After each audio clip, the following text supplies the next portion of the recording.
Big boss मराठीचा पहिला promo समोर आल्यापासून सगळ्यांना उत्सुकता आहे ती यंदाच्या सीझन 6मध्ये कोणकोणते कलाकार झळकणार याची. सोशल मीडियावर तर अनेक नावांची चर्चा सध्या सुरू आहे. यातलं सर्वात चर्चित नाव म्हणजे गौतमी पाटील. गौतमी पाटीलच्या नावाची बिग बॉस मराठीसाठी जोरदार चर्चा सुरू आहे. अनेक वादविवादात अडकल्यामुळे गौतमी बिग बॉसमध्ये एंट्री करेल असं चाहत्यांना वाटत आहे. मागच्या सीझनच्या वेळी देखील तिच्या नावाची चर्चा होती आणि अखेर गौतमीने शिक्कामोर्तब केलंय की तिला मागच्या सीझनसाठी विचारलंही गेलं होतं.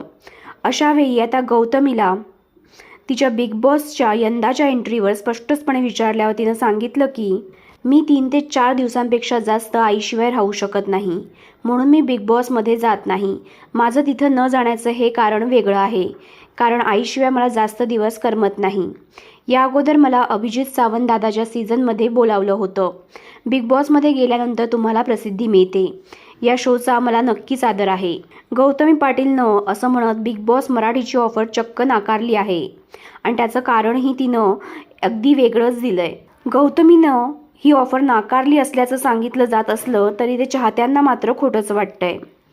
गौतमी मागच्या सीझनमध्ये झळकली नाही, पण यंदाच्या सीझनमध्ये दिसेल अशी चाहत्यांना आशा आहे. त्यामुळे गौतमी पाटील यंदाच्या सीझनमध्ये झळकली पाहिजे की नको, तुम्हाला काय वाटतंय कमेंटमध्ये सांगा. आणि SB मराठी एंटरटेनमेंट चॅनलला लाईक, शेअर आणि सबस्क्राईब करा.